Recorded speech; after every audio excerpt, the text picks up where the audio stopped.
ating spices, mga Arabic spices. Haluin lang natin ng mabuti. Yung ibang spices guys, hindi ko na kuna ng video, pasensya na, pero isusulat ko lang siya sa baba. Maglagay tayo ng isang basong mainit na tubig.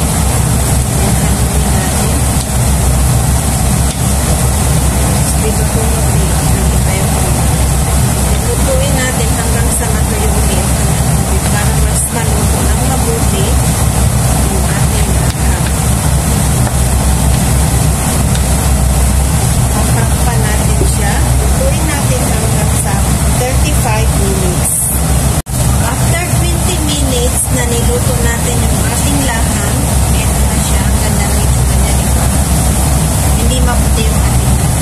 Ilagay na natin yung ating chinap na parsley na isang tambay. Haluin natin. Pag nahalo na natin ng mabuti, lutuin natin ulit ng 15 minutes, then patayin na natin yung apoy. Set aside natin. Mas maganda guys pag naluto ng mabuti yung ating laham para mas masarap. Lumalabas yung kanyang lasa kapag mas naluto ng mabuti yung ating laham. Mas masarap. And tikman natin kung okay na ba yung lasa, pag kulang yung asin, ilagay na ng asin. Ang nilagay ko nga palang asin dito ay 1 teaspoon na asin. Pa natin ulit, lutuin natin ng 15 minutes. Ito na guys, ito na, mashallah. Itsura pa lang, ang sarap na. So, ito yung ating ilalagay sa ating tupa. Ayan. Kapapatay ko lang ng apoy. Set aside natin, palalamigin natin din, mag-umpisa na tayo sa paggawa. So, welcome to my YouTube channel. Let's start cooking. Ngayong araw, magawa tayo ng Iranian kebab.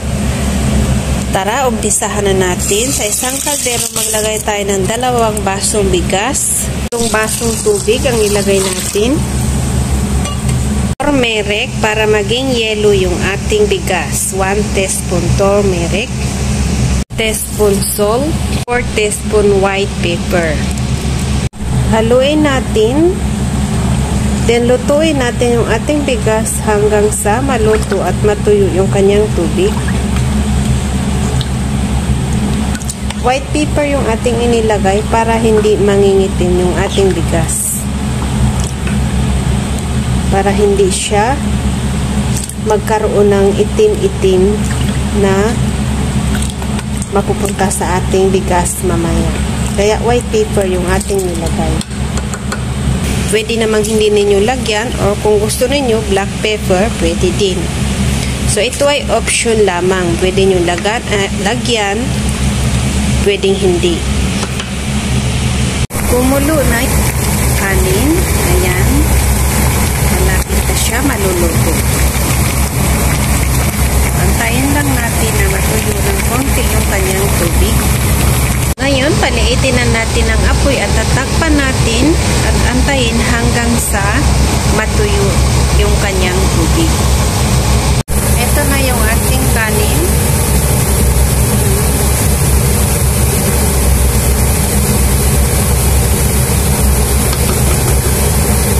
Ngayon, tatakpan natin ulit at hayaan natin siya maluto ng konti sa na apoy. Ito na yung ating kanin, kinuha na. Ang ganda ng pagkaluto ng ating kanin. So nga, imamas natin siya habang mainit. So, imamas natin siya ng konti habang mainit. Nadurog guys yung ating kanin. Baka hindi na natin kailangang i-blender. Nadurog, i-blend natin siya mamaya. Tapos nating i-blender yung ating natin para madurog ng mabuti yung ating pagkatapos kung sinuka sa teaspoon ay aking bibilugin din. Bubutasin natin sa gitna para malagay natin na yung ating laham, yung ating pangpalasa yung ilalagay natin sa loob. So, ituturo ko sa inyo paano ilagay at paano bubutasin at paano siya gagawing lemon. Napakadali lang po talaga guys. Sundan nyo lang ako. Itong kuba na ito, tiyak magugustuhan ng amo nyo kasi hindi siya nadudurog kapag niluluto na. Talagang crispy talaga siya. As in. Unang beses ko to gumawa ng kuba na kanin na maganda talagang kinalabasan niya. Talagang nagustuhan siya ni amo. Kaya kanina gumawa na naman ako. Kaya para sa papalapit na Ramadan, inshallah, gawin nyo din to. Tiyak masisiyahan yung amo ninyo. Kung ako yung tatanungin ninyo, mas maganda to yung kuba na kanin kaysa sa patatas. Kasi yung patatas, kung hindi mo makukuha yung tamang luto, maduduro siya kasi kailangan pag patatas mainit yung mantika, pag sa gitna na kailangan mong paliitin kasi kung hindi mong paliitin hindi siya maluluto, di ba?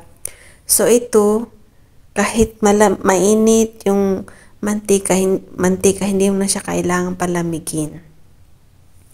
Ilagay mo mainit hanggang sa ganun pa rin yung apoy kasi lulutuin natin siya hanggang sa mag-brown. Hindi po siya masusunog at hindi din po siya nadudurog. So, ayan guys, ang ganda ng pagkagawa ko, diba? Ang cute. Lemon na lemon talaga. Nagkukutan ako dito. So, ganito lang po kadali gawin guys. Sana nagustuhan nyo at nakuha nyo yung tamang paggawa nito. Madali lang talaga siya gawin. Kaya itry nyo guys kahit konti lang. Baka magustuhan ng amo ninyo para maiba naman. Kung lagi ninyong ginagawa ay patatas, ngayon pwede kayong gumawa na kanin para maiba naman. Kasi madami yung uri ng kuba. May kanin, may patatas, may burgol. Maganda din naman yung burgol. Pero ako hindi ko masyado gusto yung burgol na brown. Kung ninyo pa nasubukan tong kuba na kanin guys, try nyo na din. Ang sarap talaga niya. Una, gumawa kayo ng 2 baso para matry nyo din. Pag nagustuhan nyo, gumawa lang kayo uli. Masarap naman talaga ang lutong bahay kaysa sa binibili sa labas. Nga pala guys, baka makalimutan kong sabihin, kapag gumawa kayo nito, kailangan naka-gloves kayo para mas maganda yung pagkagawa ninyo. Para makinis, malinis tingnan, mag-gloves kayo. Nakukyutan talaga ako dito sa ginagawa ko. Pakiramdam ko para akong gumagawa ng lemon.